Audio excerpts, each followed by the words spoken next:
Hey everyone, it's Ariana, Director of Broker Relations here at Remine, and today we have on our Agent Spotlight Matt Megel from the Caza Group. He is the first expansion team, right? So Yep. you were the first expansion team with the Caza Group, powered by Keller Williams. Yep. And you know, you were the first person to kind of spearhead the 5 key ways, or the key ways to farm and get really hyper-focused on any neighborhood niche for the Caza Group, correct? Yep. So let's talk about that a little bit. What is it that you would say is what, is a must for anyone who's going into geographical farming? So if we can even back up just one step into like why geographic farming, I think obviously agents get started in business and it's just about help me sell a house now. I need to figure out where my money is going to be coming from. And then as we hopefully have somewhat successful careers over time, we start focusing on what kind of business do I want to have. Hopefully if we're smart and if we know about the power of tech and data, big data and things that Remine obviously really masters in, we're looking at what the technological disruption might be to our industry and how do we protect our careers. Mm-hmm. And the 2 answers with regards to how, if you're in real estate and you want to be a successful real estate agent for the long term, what are you focusing on to make sure that you're in this business in the future? I think it's your relationships with your clients and your sphere of influence, number 1. And number 2 is having a geographic, preferably a hyper-local geographic area that you are going to be known for being the agent of choice, the chief economist in real estate in that area. So my philosophy and the philosophy that the Caza Group has really adopted with regards to that is, hey, if you want to be in this business long term, be the best at your sphere of influence and be the best in your target geographic area. So that's, to me, kind of an important foundation to say, okay, if I'm going to get good at this, why would I even get good at it? Right. To get good at it, I think it really starts off with defining it very clearly. Some people say, hey, the geographic area I'm going after is Northern Virginia, and we're in the DC metro area right now is Northern Virginia. Others would say, hey, well, I'm going to go after Fairfax. Others would say, I'm going to go after the city of Fairfax. Some might pick a zip code, and then our philosophy is to pick 1,500 homes within 1, 2, maybe 3 neighborhoods. Mm-hmm. that you can really be the number 1 real estate agent in that area in a short period of time, the neighborhood expert. Exactly right. So that's kind of like the first thing to do in my opinion is define it. Right. The second thing to do. So and just to clarify, mm-hmm. to define that, you're saying you're giving the advice of pick maybe 3 neighborhoods or subdivisions, maybe a max around 1,500 homes, right? What's that range? What would you say the range is? I would say a good goal would be about 1,500 homes. So pick your 1,500 homes, and that's your starting point. Yeah. Okay. You can start smaller. I would if you had to err on one side or the other, going bigger than 1,500 homes or going smaller, I would err on the side of smaller than that and really master that 500 home mm-hmm. Area. Know everybody in mm-hmm. those 500 homes. When you walk through or you drive through that neighborhood, ideally, you should be able to look at every house and know the last name of the owner. You know what I mean? Like, you really have. That's the real neighborhood expert, Exactly, right? exactly. So how do you go about building those relationships with those 500 to 1,000 homes? There's a couple different things that you can do to be the neighborhood expert, and I think technology is going to change that answer. Every quarter, every year, you're gonna have a slightly different answer. But for me, it's about like belly to belly time, so to speak. I like knocking on doors and engaging those people with value, bringing something to the door. I think that the idea of knocking on doors, whether it be in the real estate industry or in other industries, has kind of got a little bit of a bad name, thinking that you're coming to the door to sell me something. Well, if that is what you're doing, it is going to get a bad name. But if you're coming to the door saying, hey, this is something totally free, something of value, something I wanted all the neighbors who live here and hopefully care about real estate to have available or whatever, then I think I have people opening the door excited to see me because they know that I'm not coming to ask them, are you selling your house now? You were here 6 months ago. I told you I wasn't going to sell. Why'd you come back and ask me again? That's not going to perpetuate you being the. So what are some examples of the type of value that you bring when you show up to go door knocking? So typically, my door knock is a 2-question approach. One, I have a listing or I have a buyer. So I'm saying, hey, just to let you know, I've got a listing right around the corner. It's coming on the market in like 6 weeks. I told the seller of the house, my client, I'd go the extra mile to see if I could find anybody that was thinking about moving into our awesome neighborhood before we put it on the market, because I can typically put together a real win-win if that's the case. And the only reliable resource I've had for finding future people who want to live in our neighborhood is my other neighbors like yourself. Have you heard of anybody that's thinking about moving into the neighborhood? And that's a much more open, oh, you're not asking me if I want to sell, you're seeing if You're just seeing if I know of anyone. Future neighbor. Exactly right.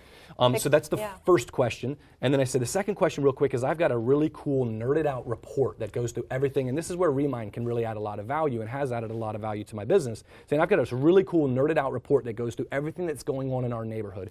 Inventory levels, recent sales history, property information, demographic information, stuff like that. It's totally free. It's kind of evolved into the way that I give back to my neighborhood. It's anybody who gets this one email a month. I buy movie tickets every summer for people to bring your whole family to the movie theater. I do a free mini photo session for folks. I bump up a couple different add-ons that I have. Would this be of any value to you? And they say yes, and that's how I'm actually able to capture their email address, which is one of the important parts of activating that farm. So door knocking is number one. Door knocking with the purpose of developing a real relationship with somebody instead of asking them for something, developing a relationship, and with the goal of getting their email address. In addition to that, a couple of other things is, being in the social media environment in that hyper-local geographic area. Most people have neighborhood Facebook groups you can engage in. Physical mail, I still do believe in the archaic idea of sending physical mail with value to people's houses. As long as there's value As long as there's value, yeah. Absolutely. You get postcards from all 4 or 5 different agents that are all, what am I even doing with But this what's in away? it for me when I look at that postcard? Absolutely. What value are you bringing me? Why should I not toss this into my trash can right here, right now? And even with value, they're going to toss it in the trash can, but they'll remember it a little more. Hey, that guy's trying to do something. That guy's bringing something to the table. So physical mail, social media, door knocking, email marketing, events. These are just some of the things that, I've focused on to try and dominate a small area in a very quick period of time. In a short 6, 12, 18 months, be the top agent in that area by doing all of those things at once. And so you're going around pretty much anytime you have an open house in that neighborhood, you're going to go knock on every single door, and you're probably filtering through Remine and finding out, what ownership time, or maybe it's filtering by sales score or home equity, right? Say, okay, I'm going to pull this list within my neighborhood in Remine. I'm going to see who has high equity ownership time of at least 7 to 12 years, for example, because that's where people most likely move. And I'm going to go knock on their door, and I'm going to invite them to this open house. And then they come to their open house, and then what happens? So we do a wine and cheese open house, which I think you may have spoken to my business partner Rob a little bit about. And the wine and cheese open house is designed for neighbors. It's not designed for the public. It's designed for the people who live in the neighborhood who I want to have that relationship with. And the point that you're talking about with the open house that I think is really important is if I'm focusing on a hyper-local geographic area and I get a listing in that area, that is like a golden egg that I need to make sure I am maximizing every opportunity with that. If I'm focused on this 1,500 homes and I get a listing on the other side of town, that's important, and I want to help that people, and I'm going to sell for top dollar in a short period of time with no stress. But if it's in my target market, there's so much more I can do to make sure I'm really dominating that area. Open house, I go knock on all the doors in the surrounding area, hand out personalized invitations, have those people show up at the open house, have them sign in, and this is where my Remine mobile app really helps me out. When they sign in, I can see who they are. I request that they put their physical address down because they're all neighbors. Yeah. And then I can go on Remine and say, hey, what's the sell score of this particular person that's sitting in the kitchen talking with me, having a glass of wine and talking. I can see how much equity that they may have in their house. And I can just engage them in a level that they know I am the local expert. If I have access to that information that quickly, that readily, and I'm engaging them in conversation, it makes a big difference. They're like, wow, you really do know this area. Yeah, I know this area. I know you. I know your kids' names. I know everything. So it's an important tool to kind of be able to really connect with those people in an environment like that neighbors-only open house that we do. Yeah, I love that. I feel like current listings are the lowest hanging fruit, and agents don't take advantage of that, right? I mean, if I was still in real estate, I would be playing off of every single listing. I mean, that is the fastest, easiest way to start a whole entire new funnel of leads, right? So, for those that are out there that are just getting started out, maybe they're they're not on a team, maybe they're a solo agent, and they may not have as many resources as you may in terms of setting up a wine and cheese night or setting up a follow-up event from that open house. What advice would you give to people who are maybe, you know, aspiring agents or just starting out? So it's really interesting that you say that, because I know I was guilty of not really leveraging my listings when I was new in the business. And the biggest thing that changed for me was picking a geographic area that I was going to dominate. Why? Because if this listing was just one listing I was going to have in a list of 20 listings I might get this year sprinkled throughout the entire area, it didn't have the same weight. But when I strived and finally got that listing in my neighborhood, then the light bulbs almost came on, like, what could I do with this to really maximize it? So I didn't do the neighbors only wine and cheese open house when it was on the other side of town, because I didn't know any of the neighbors. They didn't know me. There was no, yeah.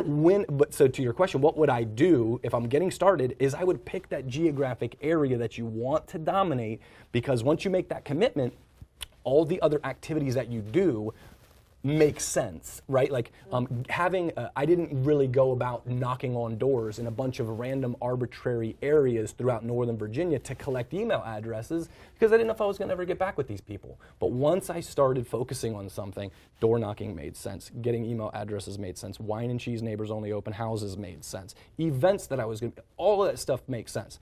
So I would say to the people who are getting started in real estate, figure out how to pay your bills. Keep your expenses as low as you can possibly keep them, so that you don't have to do, 30 transactions a year just to keep your head above water. That's not living. That's just breaking your back every single day. Mm-hmm. Figure out how you can keep your expenses low so that you can do a couple of deals and get your money coming in, get your bills paid, not feel like you're, just treading water.